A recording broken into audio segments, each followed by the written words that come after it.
Haleluya Tuhan. Haleluya Yesus. Kami memuji kebesaran-Mu Bapa, dan Engkau adalah Allah yang layak dipuji, layak disembah. Kami ingin nyanyi Hosana bagi-Mu. Hosana bagi-Mu Tuhan.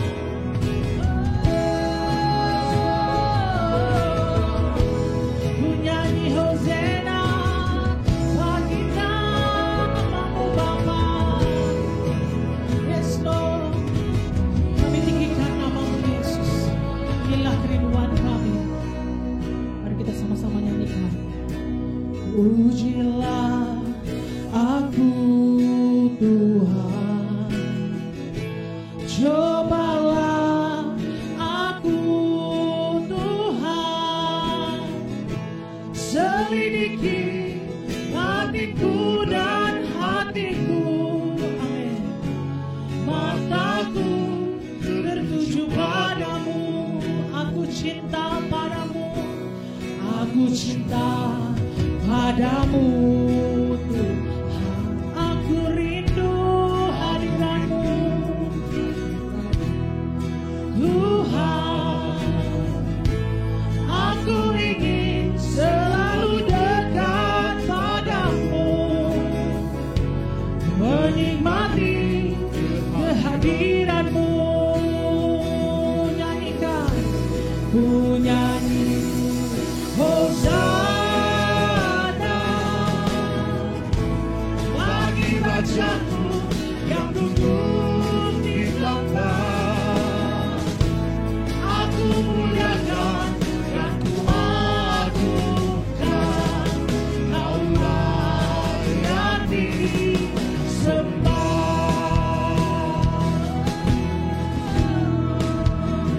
Pujilah aku Tuhan, cobalah aku Tuhan, selidiki kami Tuhan, selidiki batinku dan hatiku,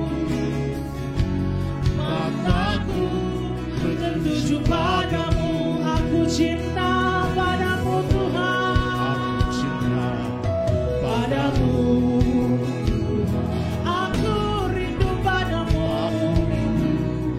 Hadirat-Mu Tuhan, selidiki batinku dan hatiku, yes, Lord. Menikmati kehadiran-Mu. Ku nyanyi Hosana bagi Rajaku yang duduk.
Yesus. Haleluya. Haleluya. Haleluya. Amin Lord. Amin. Terima kasih Tuhan.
shadows feel like giants. Are you chasing me down? Tell me, where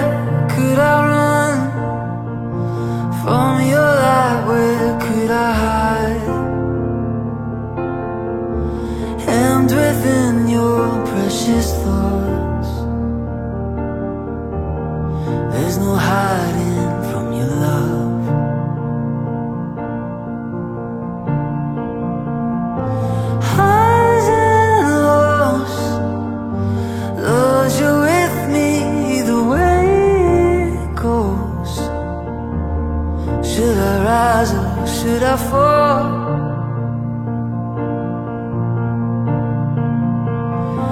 Even so, Lord, your mercy is an even flow.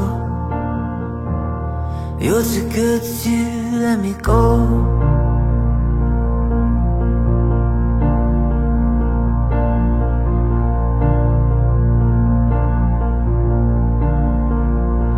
Should I dance on the heights or make my bed among the depths? Your mercy waits at every end, like you planned it from the start. Should the dawn come with wings or find me far side of the sea, there your hand still fastens me, ever closer to your heart. Oh, highs and lows, Lord, you're with me either way it goes. Should I rise or should I fall? Oi, siya ka nalinong nih. Even so, Lord, your mercy is an even flow. Should I rise or should I fall? You were faithful through it all. Hai, jangan lupa like dan subscribe kami di channel Islam. Betul itu. Mari kita pergi. Jangan tunggu lama-lama.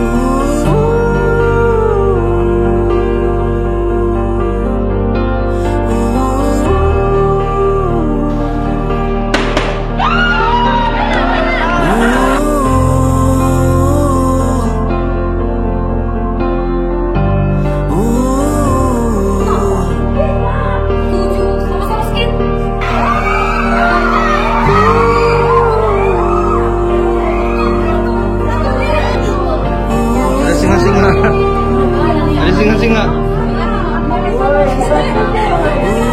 Ini musuh.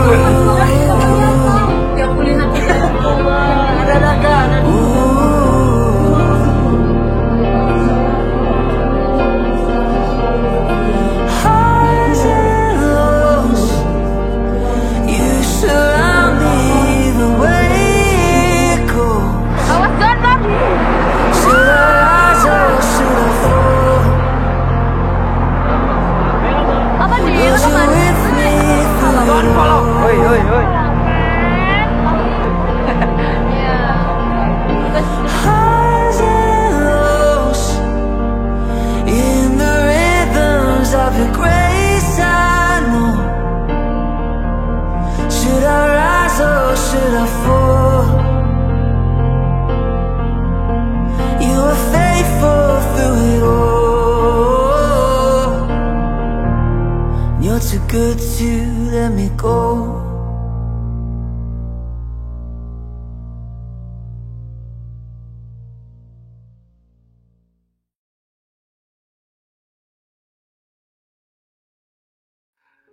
Khotbah hari ini adalah masih berkisah di dalam seri khotbah mengenai core values gereja kita.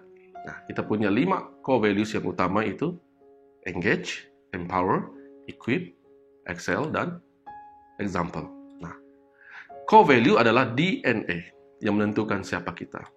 Maksudnya siapa kita sewaktu kita masih kecil lagi, dan siapa kita bila kita sudah mencapai puncak tertinggi. Nah, core value mengajar kita untuk mengenal pribadi kita di dalam panggilan Tuhan. Jadi core values bukan hanya sekadar statement yang ditulis di dalam sebuah buku, kemudian dicetak besar-besar, lalu dipampangkan kan, di dinding gereja supaya semua orang dapat melihatnya. Ianya merupakan intipati siapa diri kita sebenarnya. Nah, hari ini saya ingin menyampaikan pesan Tuhan melalui core values kita yang keempat, yaitu excel atau excellent. Setiap gereja mempunyai peluang untuk menjadi sebuah gereja yang excellent. Nah, begitu juga setiap orang mempunyai peluang untuk menjadi pribadi yang excellent. Anda juga mempunyai peluang untuk menjadi pribadi yang excellent sekarang ini. Rumah Anda juga mempunyai peluang untuk menjadi keluarga yang excellent. Nah, kalau Anda masih ingat, saudara, kita pernah menjadikan excellent ini sebagai tema bulanan gereja kita. Ianya juga bukan hanya disampaikan melalui khotbah, tapi juga melalui pengajaran di kelompok-kelompok yang lebih kecil seperti cell group, Bible study group. Di gereja kita cell group itu dipanggil JG atau Jom Gather. Ya, tetapi persoalannya untuk kita pagi hari ini, apakah kita ingin benar-benar menjadi sebuah gereja yang excellent? Jadi bagaimana menjadi sebuah gereja yang excellent? Saat ini, mata rohani saya melihat sekarang ini adalah musim yang baru. Dan akan ada normal yang baru. Dan gerakan yang baru, saudara. Di mana kita harus segera menyesuaikan diri dengan keadaan tersebut. Saya mau kita mulai menyelidiki diri kita sendiri. Dan membuat keputusan apakah kita mau menjadi sebuah gereja yang benar-benar membawa impact yang besar kepada persekitaran kita. Negara kita, bangsa, bahkan kerajaan Allah yang ada di sekitar kita dengan sesungguhnya, saudara. Excellent atau keunggulan adalah sebuah konsep yang tidak mudah untuk dimengerti menurut Charles Swindoll. Ini karena ianya mungkin boleh disalahartikan. Maksudnya, saudara, kita mungkin beranggapan bahwa orang yang inginkan keunggulan di dalam hidupnya adalah orang yang hanya inginkan kesempurnaan semata-mata. Atau orang tersebut memikirkan bahwa dia lebih baik dan lebih canggih daripada orang lain. Nah, jadi sukar buat kita untuk membangun hubungan dengan orang-orang yang seperti itu. Nah, bukan itu yang dimaksudkan dengan keunggulan yang saya bahaskan pagi ini. Keunggulan atau excellent adalah suatu alat yang mana kehebatan itu boleh diciptakan. Ianya tidak sama dengan hanya sekadar ingin mendapatkan dan mencapai tahap tertinggi, saudara. Yang mana memisahkan yang penting dari yang dangkal dan yang kekal dari yang sementara. Maksud yang saya sampaikan adalah, mengejar keunggulan berarti mengembleng semua usaha Anda melalui persiapan dan juga pelaksanaannya dengan usaha yang terbaik yang Anda benar-benar boleh lakukan. Bukan hanya sekadar melakukannya, tetapi kesanggupan Anda untuk melalui segala proses yang terjadi sehingga menghasilkan keputusan yang excellent. Nah, apatah lagi kita memanggil diri kita sebagai orang Kristen. Keunggulan harus menjadi intipati gaya hidup yang perlu diutamakan. Ini karena Tuhan kita layak dan berhak mendapat segala pujian dan hormat atas usaha terbaik kita. I'll bring you more than a song, for a song in itself is not what you have required. You search much deeper within.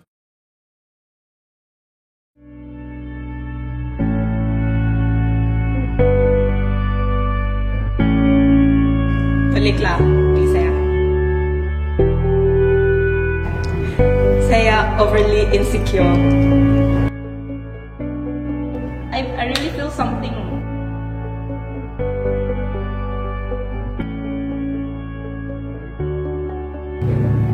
Sebab kalau bukan pekerjaan Roh Kudus, saya rasa saya tidak akan berkomitmen lebih.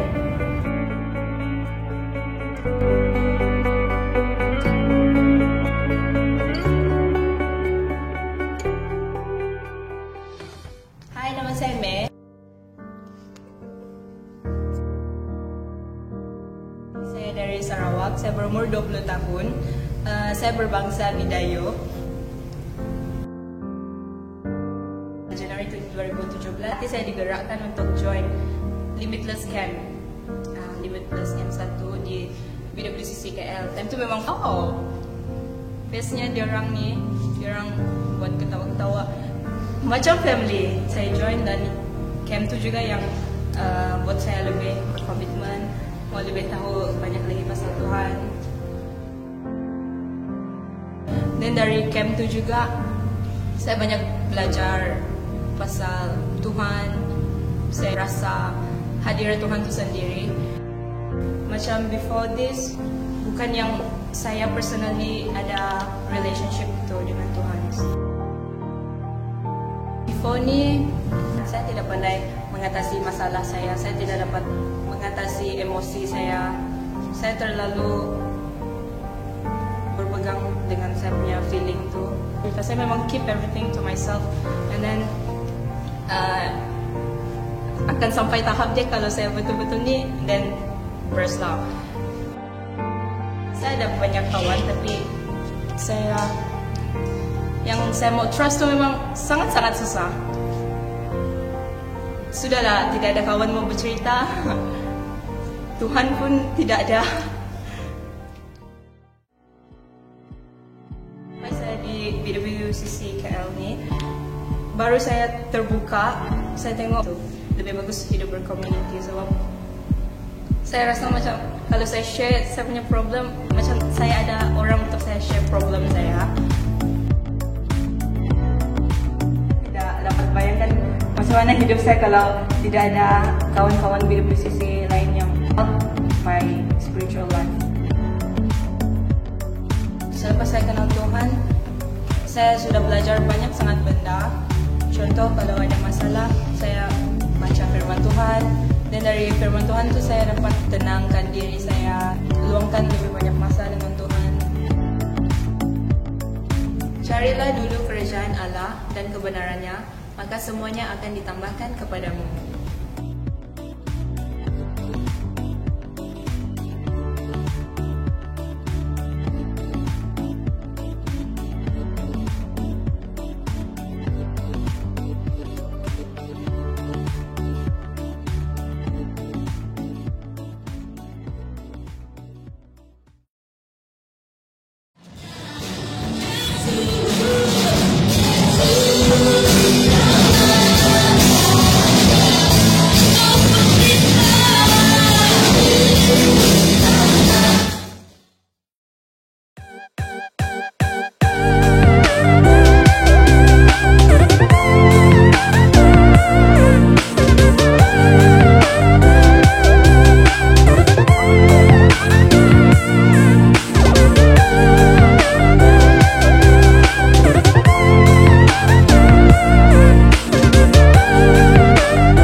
Shalom semua jemaat BWCC, DCC, serta saudara-saudari yang dikasihi di dalam Kristus, tidak kira dimanapun Anda berada. Apa kabar Anda semua pada hari ini? Saya harap Anda semua baik-baik sahaja.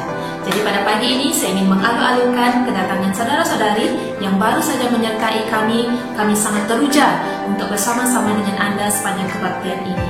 Jadi bagi kita semua, saya ingin menggalakkan kita untuk terus share link YouTube kita agar lebih ramai lagi orang yang akan terus diberkati lewat kebaktian kita pada hari ini.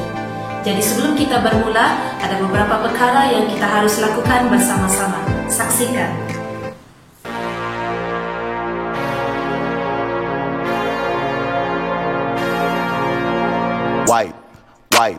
Wipe it down. Wipe it down. Wipe. Nah, saudara-saudari, silakan Anda bersedia untuk kebaktian kita pada pagi ini?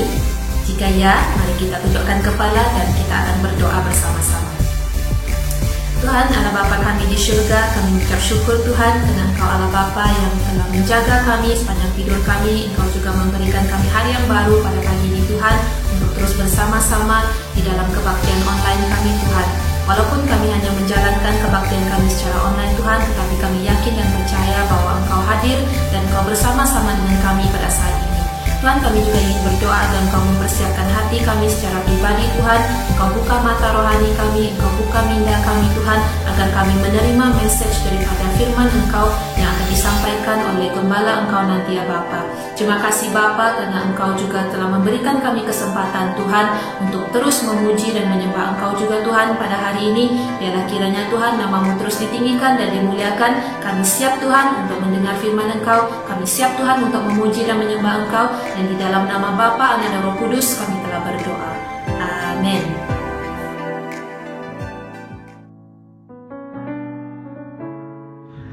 Shalom. Sebelum kita meneruskan ibadah kita pada hari ini, sekali lagi mari saya mengajak kita untuk membacakan ayat firman Tuhan ini yang dipetik daripada 1 Yohanes 1 ayat 1 hingga 10 yang menyatakan tentang kesaksian Rasul tentang firman hidup dan Allah adalah terang.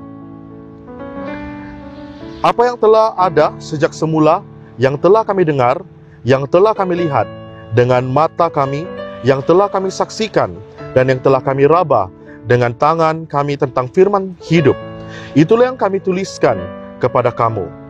Hidup itu telah dinyatakan dan kami telah melihatnya, dan sekarang kami bersaksi dan memberitakan kepada kamu tentang hidup kekal yang ada bersama-sama dengan Bapa dan yang telah dinyatakan kepada kami.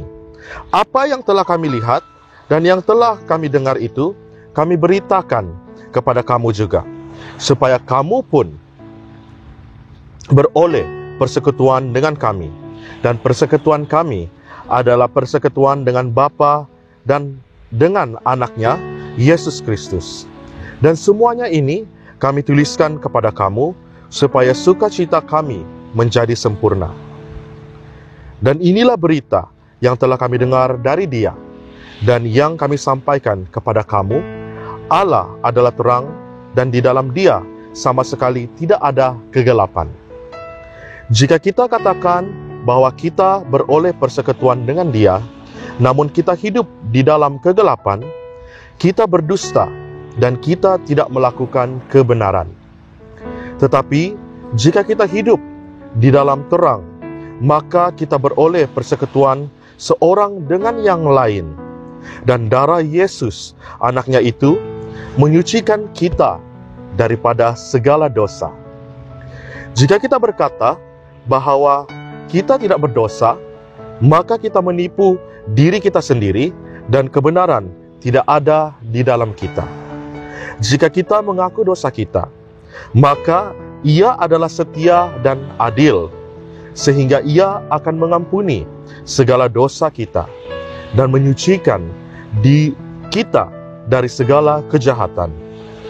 Jika kita berkata bahwa kita tidak ada berbuat dosa, maka kita membuat Dia menjadi pendusta, dan firman-Nya tidak ada di dalam kita.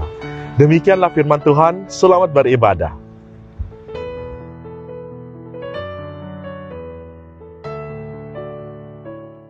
Shalom semuanya. Mari kita bangkit berdiri, kita mau memuji Tuhan pada hari ini. Come on church.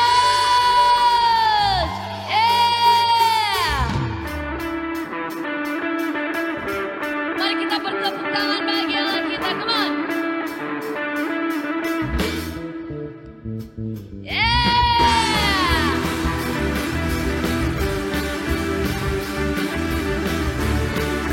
Are you ready? Kita katakan angkat batin di bawah.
Tuhan, karena Engkau hadir bersama-sama dengan kami pada pagi hari ini Tuhan.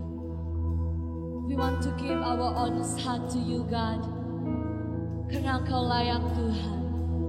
Yes Lord, we want to pour our honest heart to you God. We want to worship you.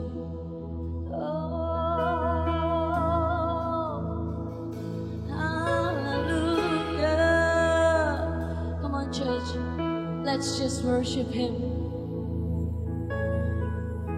Lift our voice to our God. Hallelujah,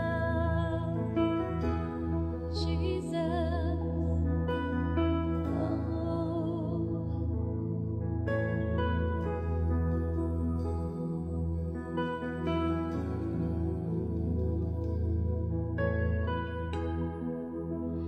Keep your promise close in the highest mountains, to the lowest valley, for you'll walk with me.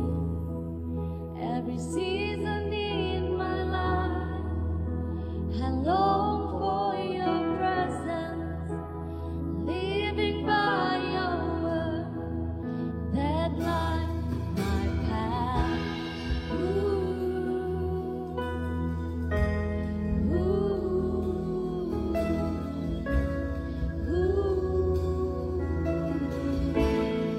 This honest heart of God, this honest heart of mine, to seek you in truth and spirit. There's nothing in this world could ever satisfy me.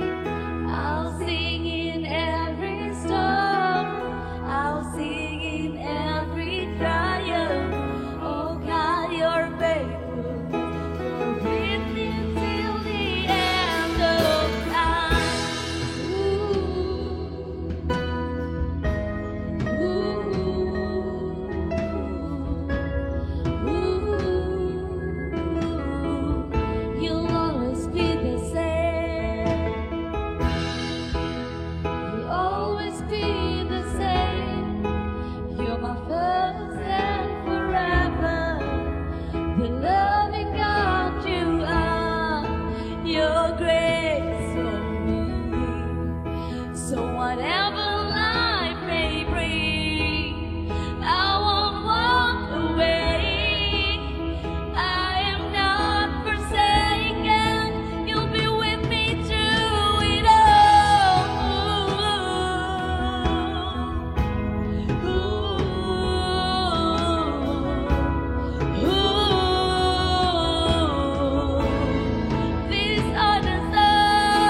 rasakan hadirat Tuhan.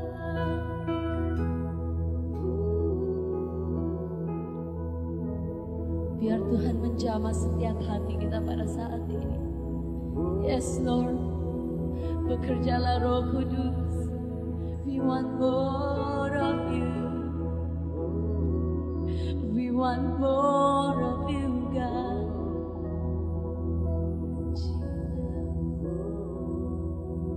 Come on, we sing, we sing, we sing. Ooh.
Hai, salam semua dimana dikasihi di dalam Yesus Kristus, Tuhan kita yang ajaib dan luar biasa, penuh kemuliaan, kasih dan sukacita, saudara. Nah, hari ini saudara, saya akan berkongsi dengan Tuhan tentang hal-hal yang menghambat pertumbuhan rohani kita, hingga kita gagal menjadi jemaat yang cemerlang, yang luar biasa, yang hebat. Di sebab itu, katakan kepada orang di sebelah Anda, Tuhan Yesus mengasihi Anda. Baiklah saudara, boleh kita teruskan? Baik, pertanyaannya sekarang ialah, apakah itu pertumbuhan rohani, saudara? Apa yang Anda paham tentang pertumbuhan rohani itu? Sebenarnya pertumbuhan rohani itu merupakan satu proses di mana seseorang itu menjadi semakin matang dan serupa dengan Yesus Kristus. Ketika kita menempatkan iman kita kepada Yesus, maka Roh Kudus mulai memproses dan menjadikan kita semakin serupa dengan Yesus, menjadikan kita sama dengan gambarannya, saudara. Jadi pertumbuhan rohani barangkali diuraikan dengan jelas melalui 2 Petrus pasal 3, pasal 1 ayat 3 hingga 8. Nanti kita boleh baca sendiri. Di mana Tuhan telah menganugerahkan kepada kita segala sesuatu yang berguna untuk hidup yang saleh oleh pengenalan kita akan Dia, dan telah memanggil kita oleh kuasa-Nya yang mulia dan ajaib, saudara. Jadi pertumbuhan rohani ini boleh disamaartikan dengan kedewasaan rohani. Dan kedewasaan yang dimaksudkan di sini bukan kedewasaan fisik, mental ataupun moral kita, tapi kedewasaan rohani itu ketika kita berada dalam real area jemaat yang sudah tua. Jangan pula kita terjebak untuk tidak bertumbuh. Jangan sampai kita menjadi orang Kristen yang tidak meresponi firman Allah. Ya, jadi sumber dari penghalang kalau kita lihat dalam Ayub pasal 1 ayat 7, di mana Tuhan bertanya kepada iblis, dari mana engkau? Iblis dijawab kepada Tuhan, dari perjalanan mengelilingi dan menjelajah bumi. Ini merupakan pengakuan dari iblis ketika Tuhan bertanya kepadanya. Iblis bertindak jujur dan pelajari supaya kita tidak tertipu. Waktu iblis berjumpa dengan seseorang, dia memasang hambatan-hambatan, halangan, ya, ataupun pagar supaya orang tidak boleh melepasi atau tidak sampai kepada Allah. Iblis menjelajah. Apa maksud dia? Maknanya iblis mengunjung tempat, mengadakan pemeriksaan, membuat penelitian untuk dapat menaklukkan setelah tahu kelemahan manusia. Jadi, sesuai dengan namanya, iblis adalah pendawa, saudara. Dia orang tua, suka memutar belikan firman Tuhan. Sama dengan setan, saudara kembarnya. Mereka adalah pemberontak, suka melawan, suka membengadu. Jangan bergaduh, saudara. Katakan pada orang di sebelah Anda, jangan suka cari gaduh. Haleluya. Amin, saudara. Jadi kita memiliki jiwa. Sebagai manusia kita memiliki jiwa yang meliputi perasaan, emosi, dan kehendak. Dan iblis seringkali menyerang jiwa kita. Ketika iblis menyerang, inilah yang boleh terjadi. Kalau kita lihat dalam Wahyu pasal 3, bagaimana dengan jemaat Laodikia, adalah gambaran dari jemaat di akhir zaman. Orang-orang semacam ini kalau soal jasmani mereka sangat bersemangat, tapi bila soal rohani mereka menjadi suam. Ya, Tuhan masih memberi kesempatan kepada jemaat-jemaat seperti jemaat di Laodikia ini. Kalau mereka tidak bertobat, mereka akan ditolak habis-habisan oleh Tuhan. Dan pertanyaannya sekarang, bagaimana iman Anda sekarang? Adakah iman Anda bertumbuh? Atau statik? Atau mundur? Apa yang terjadi? Coba pikir-pikirkan sekarang. Hal itu terjadi karena kita gagal mengenali hambatan-hambatan yang menghalangi pertumbuhan iman kita. Ya, iman sebenarnya tidak berhenti. Ketika kita mengambil keputusan percaya dan bertobat kepada Tuhan Yesus, iman harus dijalani. Iman harus bertumbuh, berbuah, sampai mencapai tingkat kedewasaan penuh. Pertumbuhan iman adalah keharusan untuk kehidupan rohani yang berhasil dan produktif, saudara. Nah, ada 6 alasan mengapa kita harus bertumbuh dan berbuah sebagai orang percaya. Pertama, saudara, bila kita bertumbuh dan berbuah, itu menunjukkan bahwa kehidupan rohani kita adalah hidup, tidak mati, tidak layu. Berbuah juga menunjukkan menghindarkan kita dari kehidupan rohani yang tidak efektif.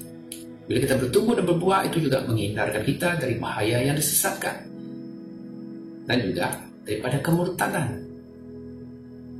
Ya, berbuah, bertumbuh menunjukkan kita juga seorang Kristen yang sejati. Dan yang keenam, yang terakhir, itu adalah cara kita untuk memuliakan Tuhan apabila kita bertumbuh dan berbuah, saudara. Kalau kita lihat dalam Yohanes 15 ayat 8, ayat itu menyatakan, dalam hal inilah Bapakku dipermuliakan, yaitu jika kamu berbuah banyak. Dan dengan demikian, kamu adalah murid-muridku. Amin, saudara. Dr. Warren mengatakan, masalah, persoalan terbesar di dalam gereja sekarang bukan keuangan, saudara, tapi soal kedewasaan rohani, iman orang-orang percaya. Artinya jika orang percaya bersikap masa bodoh terhadap kondisi imannya, sikapnya itu akan memunculkan banyak masalah dalam gereja dan kehidupan pribadi. Maka saudara setuju dengan saya? So, dalam perjalanan iman menuju kedewasaan penuh, iblis dengan tipuan muslihatnya menyebarkan ranjau dan segala macam cara untuk menghambat pertumbuhan iman kita. Jadi iblis tidak akan pernah berhenti, saudara, untuk mengganggu kita sampailah kita terkapar jatuh. Jadi bagaimana kita mengenali hambatan-hambatan iman ini, saudara? Ya, yang pertama, faktor yang pertama yang menghambat pertumbuhan rohani kita adalah duniawi ataupun dunia. Hal berkaitan dengan dunia. Alkitab mengatakan bahwa dunia memiliki 3 bentuk unik yang selalu ada untuk menghambat pertumbuhan rohani kita, yaitu keinginan mata, keinginan daging, dan juga keangkuhan hidup. Ketiga hal ini pula yang dipakai oleh iblis untuk menjumpai Yesus. Masih ingat 1 Yohanes 2 ayat 16. Kita dapat meneladani cara Yesus Kristus menang atas ketiga pencobaan itu. yaitu dengan kuasa firman Tuhan. Ya, banyak orang Kristen yang jatuh ke dalam salah satu atau seluruh godaan itu yang dikenal dengan 3 ta. Bukan cipta, tapi 3 ta. Ya, yang pertama wanita, yang kedua tahta, dan yang ketiga apa saudara? Harta. 3 ta. Sehingga rohani mereka tidak bisa bertumbuh dengan baik. Ya, orang yang mengasihi dunia atau bersahabat dengan dunia sama artinya dengan menjadikan dirinya musuh Allah, sehingga ia tidak akan menyukai hal-hal rohani yang dianugerahkan kepadanya. Itu yang dinyatakan dalam Yakobus 4:4. Padahal jika kita mau, kita dapat menggunakan senjata yang telah Allah berikan kepada kita, yaitu iman kita. Hanya imanlah yang mampu mengalahkan dunia, saudara. Iman itu muncul dari firman Tuhan. Roma 10 ayat 17. Jika kita mendengarkan, membaca, merenung, mempelajari, dan melakukan firman Tuhan dengan sungguh-sungguh, maka ketiga-tiga godaan yang menghambat itu bisa kita atasi. Kita boleh tolak ke tepi, saudara. Dan sekarang juga, saudara, kalau kita melihat bagaimana media hiburan juga merupakan salah satu sarana untuk pemberontakan jemaat-jemaat Tuhan. Media hiburan secara halus memikat dan menjerat kita sampai akhirnya kita terperangkap. Kebanyakan media dan musik pada hari ini lebih menunjukkan kepuasan dunia dan kedagingan. Jadi kita kena bijak memilih, saudara. Katakan pada orang di sebelah Anda, kamu harus bijak memilih. Jangan pilih sembarang. Amin, saudara. Tentu saja media, TV, majalah, internet bukanlah sesuatu ataupun barang yang haram. Tetapi sudahkah kita memperlengkapi diri kita dengan antivirus yang cekap, mengesan pengaruh-pengaruh yang tidak sehat, yang jahat, yang iblis lebarkan melalui media-media ini, saudara? Dapatkah kita memisahkan mana yang baik ditonton, mana yang baik dibaca?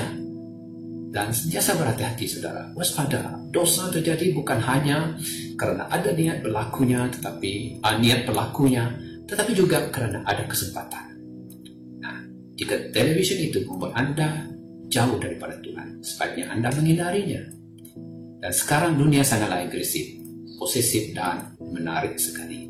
Ia mau membentuk hidup kita, saudara, sesuai dengan standarnya, fashionnya, hiburannya, prinsip-prinsipnya, apalagi pasapa-pasapanya, dan musiknya. Anak-anak Allah harus berdiri teguh melawan tekanan, kompromi dunia dalam setiap area hidupnya, saudara. Ya, jadi kita harus ingat bahwa dunia tidak mengasihi kita, sebaliknya ia membenci kita, saudara. Yohanes 15:18. Ya, mengikuti jalan dunia adalah satu kebodohan dan berpikiran jentik. Jadi Allah mengasihi kita, dan Allah adalah hikmat, dan jalan-jalannya adalah benar dan baik dan kekal. Ya, amin, saudara. Nah, kalau 1 Yohanes pasal 2 ayat 15 hingga 17 menyatakan, janganlah kamu mengasihi dunia dan apa yang ada di dalamnya. Jadi kalau orang mengasihi dunia, maka kasih akan Bapa tidak ada di dalam orang itu. Sebab semua yang ada di dalam dunia, yaitu keinginan daging dan keinginan mata serta gangguan hidup, bukanlah berasal dari Bapa, melainkan dari dunia. Dan dunia ini sedang lenyap dengan keinginannya. Tetapi orang yang melakukan kehendak Allah tetap hidup selama-lamanya, saudara. Ya, itu dunia. Dan faktor yang kedua, penghambat kehidupan rohani kita. Yang kedua adalah iblis, tidak lain dan tidak bukan, yaitu iblis dan setan-setan. Yesus Kristus berkata bahwa iblis adalah pencuri. Dia ingin mencuri, dia membunuh, dia membinasakan. Sila rujuk Yohanes 10 ayat 10. Senang untuk diingat. Sesuai dengan arti namanya, itu berdakwah. Iblis selalu mendakwa kita, yaitu dengan mengingatkan kita akan kesalahan kita di masa lalu. Amin, saudara. Jadi ia selalu mengusik perasaan kita agar kita selalu merasa bersalah. Misalnya dalam Zakaria pasal 3 ayat 1 hingga 3, di mana iblis mendakwa imam besar Yeshua yang dikatakan oleh Alkitab mengenakan pakaian kotor atau tidak layak melayani Tuhan. Namun Tuhan menguatkan Yeshua dan menggantikan pakaian kotor itu dengan pakaian dari lenan putih, saudara. Ya, dengan kata lain, Yeshua dilayakkan oleh Tuhan sendiri untuk tetap melayani Dia. Bagi kita di masa kini, hal yang harus kita lakukan agar iblis tidak terus menggoda kita adalah dengan mengaku dosa dan bertobat, yaitu tidak melakukan dosa-dosa itu lagi, saudara. Ya, kita harus selalu ingat bahwa kita telah menerima karya pembenaran Yesus Kristus yang merupakan kain linen putih yang harus terus kita kenakan. Sehingga ketika iblis mendakwa kita, maka kita kedapatan benar di hadapan Allah dan terus mengalami pertumbuhan rohani yang sehat. Amin, saudara. Dan juga, saudara, iblis juga akan berusaha menipu untuk mengalihkan perhatian kita daripada Tuhan. Iblis itu punya strategi dan pakar dalam soal bagaimana menjatuhkan orang-orang percaya. Ya, iblis punya banyak cara untuk menjerat kita. Salah satu caranya paling mudah adalah mengalihkan perhatian kita dari hal-hal yang utama kepada perkara-perkara yang tidak utama, perkara yang tidak baik, tidak berkenan, ataupun yang tidak berguna. Buktinya semakin banyak orang percaya terjebak pada hal-hal sebab dan gerakan yang tidak menentu, ya, yang tidak memberi faedah kepada dirinya juga dan juga kepada orang lain, apalagi kepada jemaat-jemaat. Ya, itu pekerjaan iblis. Dia membunuh, membinasa, dan juga dia mencuri. Dan faktor yang ketiga, saudara, tidak lain dan tidak bukan siapa, saudara, yaitu diri kita sendiri. Tuhan mencipta kita dan memberi kita kehendak bebas, saudara. Ya. Jadi kehendak bebas itu bisa digunakan untuk mau bertumbuh ataupun tidak mau bertumbuh. Sebab pertumbuhan rohani ini bukan sesuatu yang berlangsung secara paksa ataupun otomatis, melainkan dia adalah sesuatu yang diusahakan. Ya, Rasul Petrus pernah menggunakan kata bertumbuhlah dalam 2 Petrus pasal 3 ayat 18. Dia berkata bertumbuhlah dalam kasih. Berarti orang itu sendiri mau bertumbuh dan Roh Kudus akan mendorongnya untuk bertumbuh. Itu kalau dia mau bertumbuh. Namun jika ia sudah merasa cukup puas dengan kondisi rohaninya saat ini dan tidak mau bertumbuh lebih dari dewasa lagi, maka Roh Kudus pun tidak akan memaksanya, saudara. Ya, jadi mengapa ada orang yang tidak mau bertumbuh? Heran bukan? Jadi ada beberapa alasan, saudara. Mungkin salah satu faktornya mereka akan kehilangan pelanggan-pelanggan mereka, kehilangan rakan-rakan mereka, akan ditinggalkan dan sebagainya, saudara. Karena ada kepentingan pribadi ataupun ada kepentingan yang lain, saudara. Dan ingat, saudara, kita sebagai orang yang dewasa rohani, kalau kita dewasa rohani, saudara, kita tidak akan lagi berbuat yang tidak senonoh, ataupun bicara perkataan yang kotor-kotor, ataupun mencemooh, ataupun memburukkan orang lain, apalagi berlaku curang dan dusta, dan berbagai bentuk dosa-dosa lainnya, saudara. Ya. Kita melihat seorang muda bernama Etikus. Kalau kita lihat dalam Kisah Para Rasul pasal 20 ayat 9, Etikus ini dia suka mendengarkan firman Tuhan. Tapi di mana dia duduk, saudara? Dia duduk di jendela, saudara. Semasa mendengar Paulus berkhotbah, berbicara. Nah, apabila kita duduk di jendela, bermakna separuh daripada badannya di dalam dan separuh lagi berada di luar. Dan dia telah mengantuk karena tiupan angin yang menyejukkan dari luar. Akhirnya apa yang berlaku kepadanya, saudara? Akhirnya Etikus ini jatuh dari lantai 3, tingkat 3 ke bawah, lalu mati. Tidak sadarkan diri. Tetapi mujizat telah terjadi. Paulus memeluk dia. Nah, Paulus menyatakan bahwa Etikus itu masih hidup, saudara. Jadi kita harus hidup bagi Kristus mesti dengan sepenuh hati. Jangan separuh-separuh. Jangan suam-suam. Ya, jangan alang-alang. Itu maksudnya. Ya. Selain itu, ada orang percaya juga seperti diserang oleh obesiti rohani. Pernah dengar obesiti rohani, saudara? Bukan bermakna Anda besar, Anda diserang oleh obesiti rohani. Maaf, saudara. Ya. Kegemukan rohani lebih senang lagi dipahami. Karena tidak punya saluran. Orang yang gemuk rohani ini adalah orang yang tidak punya saluran untuk menyalurkan masalah rohani yang dia terima. Jadi jenis orang Kristen ini adalah mereka hanya sekadar dari pada hari Minggu mereka datang ke gereja. Ya, mereka mencatat, mereka menyimak khotbah-khotbah yang disampaikan, mereka ada belajar, bahkan mereka mengerti banyak firman Tuhan, menghafal dan sebagainya. Akan tetapi semua yang mereka tahu itu tidak diaplikasikan, tidak diterap, dan tidak ditaati oleh mereka. Jadi itu yang berlaku kepada orang yang obesiti rohani. Mereka tahu bahwa melayani Tuhan itu juga dan memberitakan Injil itu adalah tugas dan tanggung jawab mereka, tetapi mereka sengaja mengabaikannya. Mereka mungkin juga tahu bahwa tidak mengembalikan persepuluhan adalah tindakan menipu Allah, tetapi juga diabaikan, saudara. Jadi orang percaya dan tidak menyibukkan diri juga dalam pelayanan cenderung menjadi penyibuk. Ini orang yang tidak mau melayani, ya, suka mencampuri urusan orang lain dan cepat sekali tersinggung. Jangan Anda terasa pula di sana, saudara. Jadi sebaliknya, mereka yang belajar melayani dalam gereja cenderung untuk sabar, mengerti perasaan, dan ingin menolong orang lain. Ya, agar penyakit ini sembuh, orang percaya harus melibatkan diri dalam pelayanan. Melayani membuat kita rendah hati, saudara, karena melayani orang lain akan menghancurkan segala kesombongan yang kita miliki. Selain pada itu, kita juga harus menyelesaikan semua dosa kita dengan cepat dan menyeluruh. Ibrani 12 ayat 1 menyatakan, karena kita mempunyai banyak saksi bagaikan awan yang mengelilingi kita, marilah kita menanggalkan semua beban dan dosa yang begitu merintangi kita, dan berlumba dengan tekun dalam perumahan yang diwajibkan bagi kita. Jadi ketika kita bertobat, saudara, Allah mengubah hidup hati kita menjadi baru dan mengubah paradigma kita, sehingga kecenderungan yang tadinya ingin melakukan dosa itu hilang, saudara. Ya, dan pada masa yang sama, pertempuran rohani juga terjadi antara hati kita yang baru berlawanan dengan sifat kedagingan kita yang ingin melakukan dosa serta pikiran-pikiran yang masih menyimpan kenangan-kenangan yang berdosa. So, dalam pergumulan ini sudah sedikit orang yang telah lahir baru jatuh ke dalam dosa.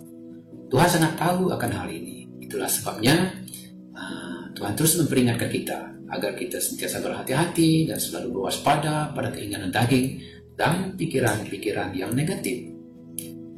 Nah, saudara, jika seseorang percaya itu, ataupun orang Kristen jatuh ke dalam dosa, secepat mungkin kita ataupun orang itu harus bangkit, beres, selesaikan, dan mengakui dosanya di hadapan Tuhan.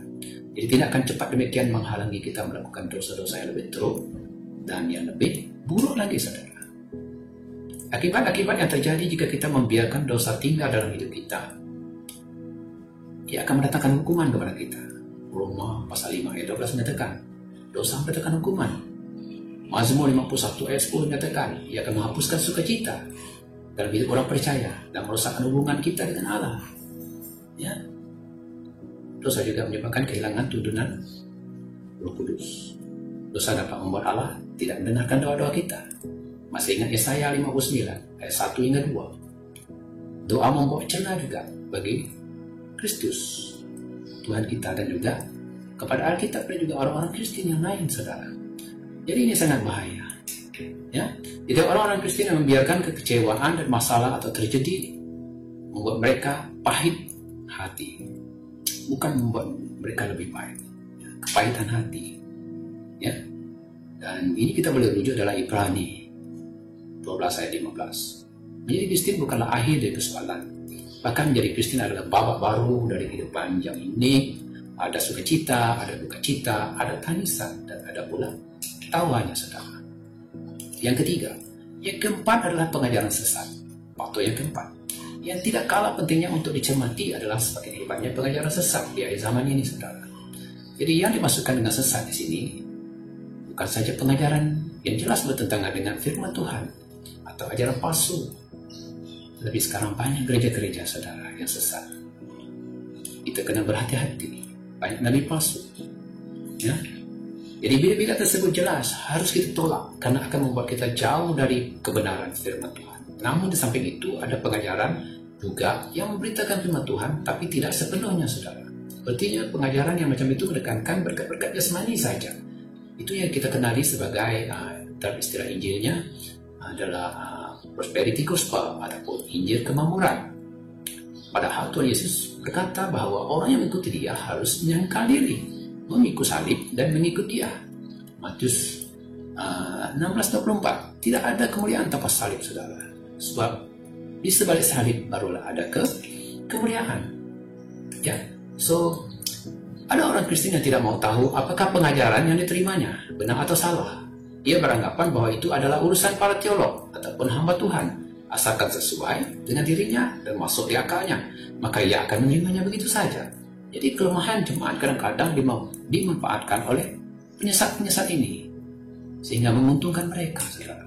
Ya, dan ia akan menggunakan istilah-istilah rohani, pengalaman-pengalaman rohani dalam kesaksian yang disampaikannya. bahkan membuat itu semua lebih tinggi dari firman Allah yang diwahyukan atau diilhamkan oleh Roh Kudus, hingga kitab suci diletakkan di bawah kesaksian hidup mereka.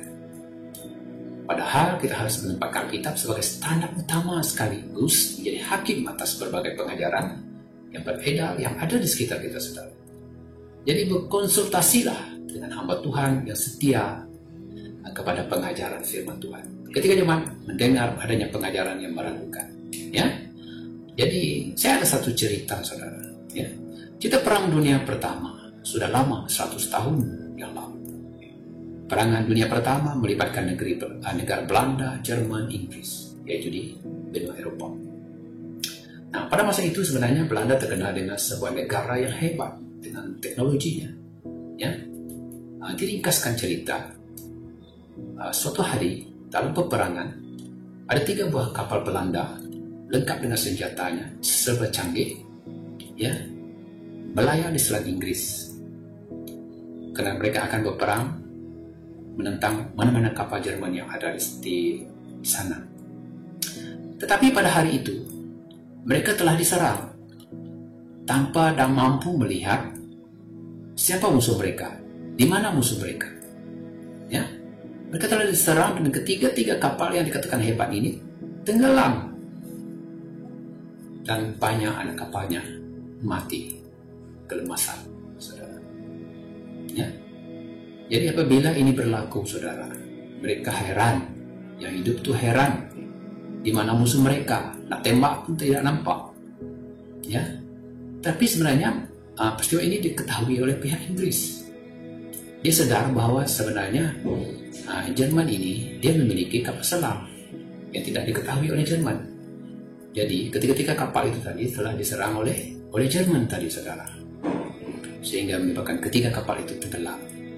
Bayangkan, saudara, 100 tahun yang lalu Jerman sudah ada kapal selam, ya, sudah ada torpedo, ya. Jadi kalau kita lihat di sini, saudara, kita melihat negara Inggris, mereka menggunakan akal. Apa yang mereka buat, saudara? Mereka telah membina sebuah kapal dagang. Mereka gunakan kapal dagang itu, tetapi di dalamnya lengkap dengan apa? Dengan askar. Ya, lengkap dengan askar, saudara.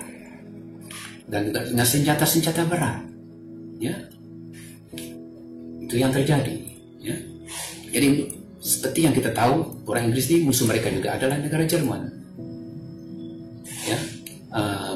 Jadi Jerman telah menyerang mereka dengan menggunakan kapal selam juga. Ya, apabila kapal itu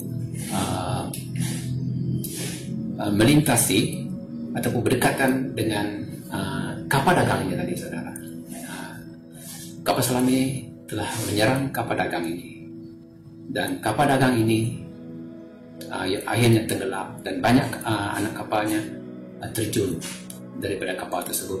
Tetapi bukan semua. Ada segelintir yang masih menunggu di dalam kapal itu. Kenapa mereka menunggu, saudara? Karena mereka menunggu kapal selam itu timbul. Saat kapal selam Jerman itu tidak sadar bahwa kapal dagang itu punya senjata. Yang apabila kapal selam itu mendekat kepada kapal dagang Inggris itu dan timbul di permukaan air, mereka telah menyerang kapal selam itu, sehingga kapal selam itu juga tenggelam, saudara, musnah. Nah, itu yang berlaku, saudara.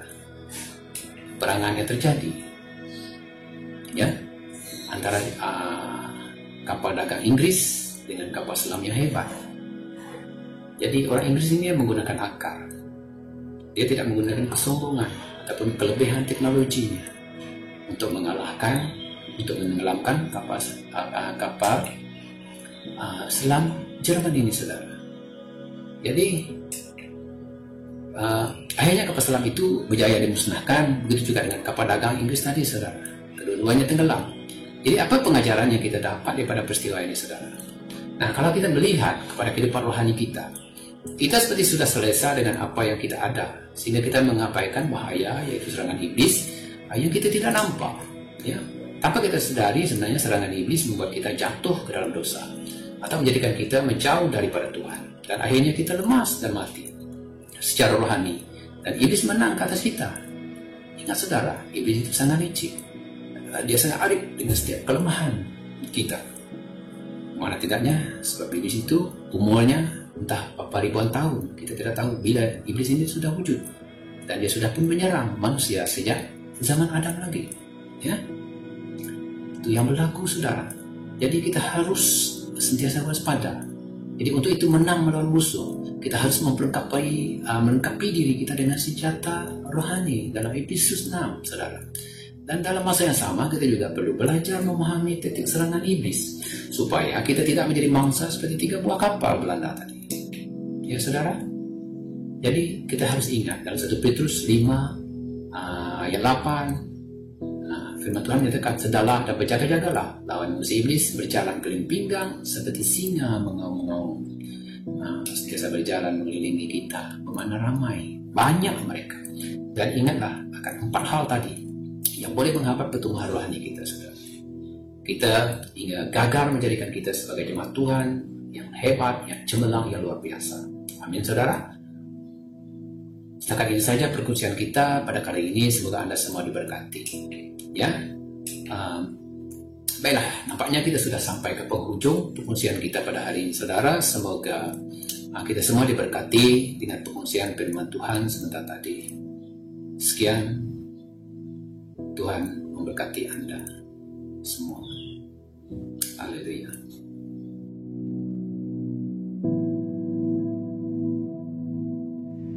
Shalom semua. Terima kasih saya ucapkan kepada Cikgu Petrus untuk firman Tuhan yang disampaikan sebentar tadi. Saya percaya banyak daripada kita yang diberkati lewat firman Tuhan tersebut. Jika Anda diberkati, lambai-lambaikan tangan Anda. Haleluya, puji Tuhan. Dan sekarang kita akan masuk di dalam ruangan pemberian tithes and offering. As we all know, we can honor the Lord by bringing our tithes and offering to the Lord. Masihkah Anda ingat when you are a child? It is hard to wrap your mind around the idea that giving is better than receiving. You are more concerned about what people are going to give to you instead of what you are going to give to people. You get so excited bila mana ibu bapa Anda memberikan hadiah kepada Anda sewaktu hari Christmas, atau bila mana Anda mendapat hadiah sewaktu hari jadi Anda, right?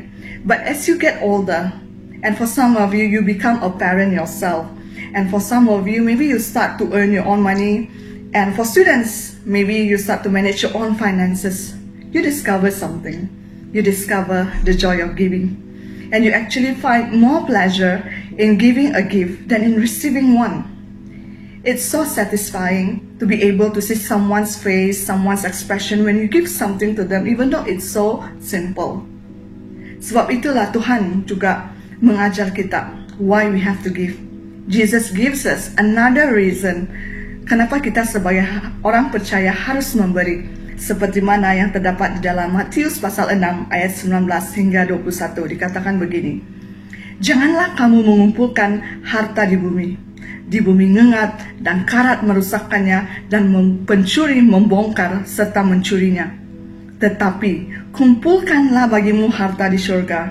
Di syurga ngengat dan karat tidak merusakkannya dan pencuri tidak membongkar serta mencurinya. Dengar ini baik-baik. Kerana di mana hartamu berada, di situ juga hatimu berada. In other words, what is Jesus trying to say here? Jesus is saying that it is wrong to put all our hope in earthly treasures with nothing waiting for us on the other side. Why? Kenapa?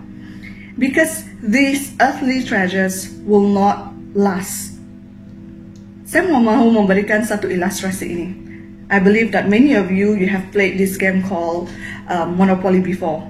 Or maybe for some of you are familiar with the game Saidina or Jotaria. The objective of the game is for you to earn as much money as possible, to get as many properties as possible. But one thing I realized is that yes, you start to earn more money, and then you start to buy a piece of land. From that, you start to build a house. From a house, you start to build a hotel. And from there, bila ada orang yang singgah di tapak Anda, then they have to pay the fees for it. Yes, you become rich. But once the game is over, that Monopoly game isn't worth anything. You cannot just go to any car dealer and then pull out those monopoly money and then tell them, oh, I want to buy a car using this. Or you cannot just go to any property agent saying that, oh, I want to buy a condo using this money. What do I realize about this? Monopoly money can do a thing for you in the real world. And the same thing with us when we get to heaven. All that we have on earth will have no value if we do not invest it properly. You can't take it with you. Kita tidak boleh membawa segala harta, segala uang ringgit yang kita ada di dunia ini. But what you can do, you can send it on ahead. How? Bagaimana caranya? Simply dengan kita menabur dalam kerajaan Tuhan. Simply by investing in the kingdom of God. And in whatever situation that you're in right now, maybe some of you maybe menghadapi masalah keuangan. You are in the midst of financial crisis. But what I want to encourage you is continue to invest. Okay, continue to invest. And don't just give God the leftover, because God always gives the best to us. I really hope that at the end, all of us, we will be tested negative for having spiritual distancing with God. And we will be tested positive instead for having faith in God. Mari kita berdoa. Haleluya Tuhan, terima kasih ya Tuhan untuk apa yang kami pelajari ya Tuhan. Dan Tuhan, kami mau terus ya Tuhan belajar untuk invest dalam kerajaan Engkau lewat keuangan ini ya Tuhan. Kami percaya Tuhan, setiap uang ringgit yang kami tabur ini ya Tuhan, kami tahu dan kami beriman ya Tuhan, apapun situasi kami pada saat ini ya Tuhan, kami tidak mau ya Tuhan melihat situasi itu sebagai penghalang kami untuk memberikan yang terbaik untuk Engkau, because we don't want to give you the leftover, but we want to give you the best ya Tuhan. Dan Tuhan, kami percaya ya Tuhan, lewat keuangan ini ya Tuhan, gereja kami akan terus dibangunkan. Akan ada banyak jiwa-jiwa ya Tuhan yang akan terus dibentuk. Akan banyak jiwa-jiwa ya Tuhan yang akan terus ya Tuhan dijangkau ya Tuhan. Dan Tuhan, Kau berkati setiap sumber keuangan kami ya Tuhan, baik yang bekerja, baik yang belajar ya Tuhan, apapun yang kami usahakan ya Tuhan, kami tahu itu akan berhasil dalam Engkau ya Tuhan. Terima kasih Tuhan untuk berkat Engkau. Terima kasih untuk kesempatan kami untuk terus memberi dan menabur dalam kerajaan Engkau ya Tuhan. Untuk kami bersama-sama ya Tuhan bekerja dalam kerajaan Engkau ya Bapa. Terima kasih Bapa, terima kasih Roh Kudus, terima kasih Tuhan Yesus. Di dalam nama Tuhan Yesus kami sudah berdoa. Amin.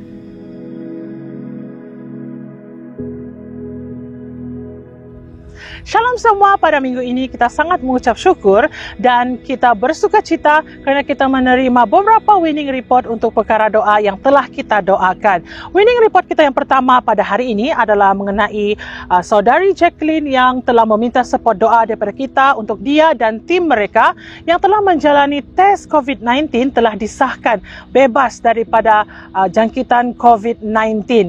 Winning report yang kedua adalah kita semua sangat bersuka cita kerana kita telah mengharungi fasa PKP dan PKPB yang hampir memasuki 3 bulan dengan jayanya. Kini rentas negeri dibenarkan dan kita dapat melihat sektor ekonomi semakin pulih. Kita terus berdoa agar negara kita terus pulih daripada segi ekonomi dan sosialnya. Baik, sekarang kita akan bersatu di dalam doa syafaat kita. Ada 2 perkara doa yang kita akan doakan secara khusus pada minggu ini. Yang pertama, kita ingin berdoa untuk orang-orang sakit. Kita sebutkan secara khusus, kita ingin doakan untuk Uncle Yuta, iaitu bapa kepada Brother Brad, untuk saudara Bernard, abang sepupu kepada Sis Marilyn daripada BWCC KL. Kita berdoa untuk Sis Erin daripada DCC Kanawit, dan kita juga tidak lupa untuk mendoakan ibu kepada Brother Abo yang telah disahkan menghidapi kanser, dan kita berdoa di dalam nama Tuhan Yesus segala sakit penyakit mereka ini disembuhkan. Begitu juga kita berdoa untuk ibu kepada Gaby yang akan menjalani operation pada minggu hadapan. Perkara yang kedua, kita berdoa untuk pemulihan sektor ekonomi dan sosial di Malaysia. Mari saya bawa kita semua bersatu di dalam doa dan saya akan aminkan nanti. Mari kita berdoa. Haleluya Tuhan. Ku ya rabashanda ya ka ya rabashanda ya ka ya rabase. Yes Lord, yes Lord. Kami memuji kebesaran-Mu Tuhan kerana Engkau begitu baik di dalam kehidupan kami. Sehingga pada hari ini Bapa, kami dapat merasakan kasih-Mu dan berkat-Mu yang berkelimpahan di dalam kehidupan kami ya Tuhan. Bapa, kami berdoa khusus untuk setiap orang sakit yang telah kami sebutkan sebentar tadi ya Tuhan. Di mana mereka berada, apa sekalipun keadaan mereka Tuhan, we declare in the name of Jesus, they will be healed by your blood. They will experience complete, total healing from you, Lord Jesus. Kami tahu Bapa, Engkau adalah Tuhan, sumber segalanya yang kami perlukan. Kesembuhan itu datang daripada Engkau. Dan kami declare, dan we declare and decree, Lord Jesus, that all of our friends and family yang sedang dalam kesakitan pada saat ini akan mengalami breakthrough, akan mengalami healing, Lord, dan akan mengalami experience yang luar biasa di dalam Engkau Tuhan. We pray, Lord Jesus, Engkau juga memberikan mereka kekuatan dalam mereka menempuh saat-saat ini ya Tuhan, kepada keluarga mereka juga Tuhan, biar daripada setiap sesuatu yang terjadi Bapa, mereka akan dapat melihat Engkau dan akan experience Engkau ya Tuhan. Begitu juga Tuhan, kami berdoa khusus ya Bapa untuk negara kami Malaysia ya Bapa. We pray, Lord Jesus, right now God, Engkau akan terus sembuhkan, Engkau akan terus pulihkan ekonomi dan sosial di negara kami ya Tuhan. We believe, Lord Jesus, janji-Mu adalah ya dan amen di dalam untuk negara kami ya Bapa. We also believe, Lord Jesus, that you are in control, God. Teach us, God, to look unto you, Lord Jesus, untuk melihat kepada rencana Engkau dan bukan bergantung kepada pengertian kami sendiri ya Tuhan. Berkati setiap kami ya Tuhan, apa sekalipun yang kami lakukan dalam pelajaran kami, dalam pekerjaan kami ya Tuhan, biar Engkau yang dimuliakan, biar Engkau yang bekerja ya Tuhan. Thank you, Lord Jesus. Terima kasih Bapa, kami kembalikan segala pujian dan hormat hanya bagi-Mu, Yesus kami, Raja kami, penyelamat kami. Di dalam nama Tuhan Yesus kami berdoa. Kita semua sama-sama katakan amin. Tuhan memberkati.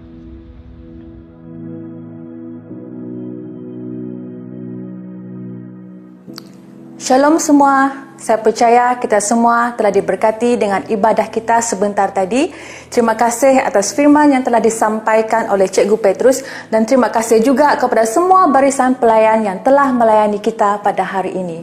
Pesanan saya kepada kita semua adalah jangan pernah jemu-jemu untuk menghadiri atau mengikuti mana-mana ibadah, kerana firman Tuhan yang disampaikan membangkitkan roh kebenaran. Dan roh kebenaran itu boleh membebaskan, memerdekakan kita dari ikatan dosa. Dan roh kebenaran juga membangkitkan iman kepercayaan kita kepada Yesus Kristus. Amin. Jadi mari kita terus setia. Setia mengikuti ibadah, setia membaca firman Tuhan, setia mengikuti Bible study seperti Zoom Gather, Zoom Multiply atau mana-mana pertemuan mingguan yang diadakan. Kebenaran firman Tuhan juga akan mengaktifkan Roh Kudus yang ada di dalam diri kita. Apabila Roh Kudus mulai bekerja di dalam hidup kita, maka kita turut dapat melihat pekerjaan Tuhan yang luar biasa dalam membentuk kepribadian kita supaya semakin hari semakin seperti Kristus. Amin. Jadi sebelum kita mengakhiri ibadah, mari kita semua bangkit berdiri dan saya ingin memimpin kita di dalam doa. Haleluya Tuhan, haleluya Bapa. Kami mengucap syukur kepada Engkau ya Tuhan Yesus sebab segala kebaikan-Mu Tuhan dalam hidup kami. Bahkan terima kasih atas firman-Mu pada pagi hari ini yang telah membebaskan kami. Firman-Mu Tuhan Yesus yang telah menyembuhkan kami. Firman-Mu Tuhan Yesus Kristus yang telah memerdekakan kami ya Tuhan Yesus. Dan saya terus berdoa ya Tuhan, bila semua jemaat, bila semua anak-anak-Mu Tuhan akan terus Tuhan mengalami Engkau secara pribadi Tuhan dalam kehidupan pribadi mereka. Haleluya Tuhan, haleluya Bapa. Mari saya mengajak kita semua untuk mengangkat kedua belah tangan kita. Tuhan memberkati engkau dan melindungi engkau. Tuhan menyinari engkau dengan wajah-Nya dan memberi engkau kasih karunia. Tuhan menghadapkan wajah-Nya kepadamu dan memberi engkau damai sejahtera. Ini doa kami dalam nama Allah Bapa, Anak dan Roh Kudus. Amin.